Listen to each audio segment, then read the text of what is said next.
दोस्तों, ऐसा लगता है कि पाकिस्तानी ड्रामा इंडस्ट्री के कॉन्सेप्ट्स और कहानियाँ किसी लूप में फंसे हुए हैं। आप कोई भी मशहूर ड्रामा उठा के देख लें, उसकी आखिरी 3 से 4 एक साथ में क्या होता है। या तो हीरो या तो हीरोइन की अचानक तबीयत ख़राब होती है, कोई बड़ी बीमारी निकल आती है, वो अस्पताल पहुंच जाते हैं और देखा जाता है क्या वो बचेंगे नहीं बचेंगे, क्या होगा क्या नहीं होगा, कौन दुआएं करना शुरू कर देती है। या फिर ऐसा होता है कि इख्तलाफ इतने बढ़ जाते हैं कि हीरो या हीरोइन में से एक नाराज़ होकर चला जाता है और ये सोचा जा रहा होता है कि क्या आखिरी किस्त में वो इकट्ठे हो जाएंगे या नहीं होंगे। कभी मैं कभी तुम, एक बहुत अरसे बाद ऐसी कहानी आई जिससे नौजवान नस्ल खुद को कनेक्ट कर पा रही थी। सबका ये मसला है, वो कमाना चाहते हैं, उनके गोल्स हैं, फैमिली में एक भाई अच्छा कमा रहा है, दूसरा कम कमा रहा है। तो स्टेटस और पैसे की वजह से जो इज़्ज़त देने का कॉन्सेप्ट हमारी सोसाइटी में है, उसको बहुत अच्छे से दिखाया जा रहा था और फ़रत इश्तियाक साहिबा ने इसको बहुत अच्छे से लिखा था। लेकिन सबसे बड़ी डिसअपॉइंटमेंट यहीं आके होती है कि जैसे ही ड्रामा अपनी कंक्लूजन की तरफ आया, अचानक से शर्जीना की तबीयत ख़राब हो जाती है और वो हस्पताल पहुंच जाती है।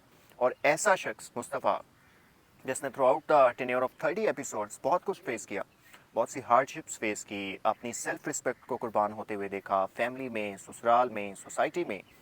अब जब फाइनली उसे कोई खुशी मिलने वाली थी, तो ये समझ नहीं आता कि उसकी खुशी को उसका जुर्म बना के क्यों दिखाया जा रहा है कि जी उसने तो शर्जीना की बिल्कुल केयर नहीं की और शर्जीना साहिबा पहुंच गई हैं हस्पताल और अब वो माफ़ी मांगेंगे, वो गिड़गिड़ाएंगे, वो रोएंगे, वो दुआएं करेंगे और उसके बाद पता चलेगा कि जी शर्जीना साहिबा ठीक हो गई हैं और एक हैप्पी एंडिंग पे इस ड्रामे को ख़त्म कर दिया जाएगा। अगर ये खलीलुर रहमान कमर साहब ने लिखा होता तो शायद हम कह देते कि शर्जीना तो बच जाएंगी, लेकिन फ़हद मुस्तफ़ा जो है वो किसी एक्सीडेंट का शिकार होके अल्लाह को प्यारे हो जाएंगे और दिखाया जाएगा कि मर्द बहुत ज़्यादा जो है कुर्बानियाँ देता है इस माशरे के लिए।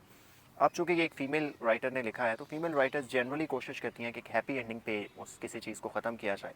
तो ऐसा माना जा रहा है कि फ़रत इश्तियाक साहिबा की ये कहानी हम सफ़र की तरह एक हैप्पी एंडिंग पे ख़त्म होगी और शर्जीना, मुस्तफ़ा और उनका बच्चा तीनों सलामत रहेंगे।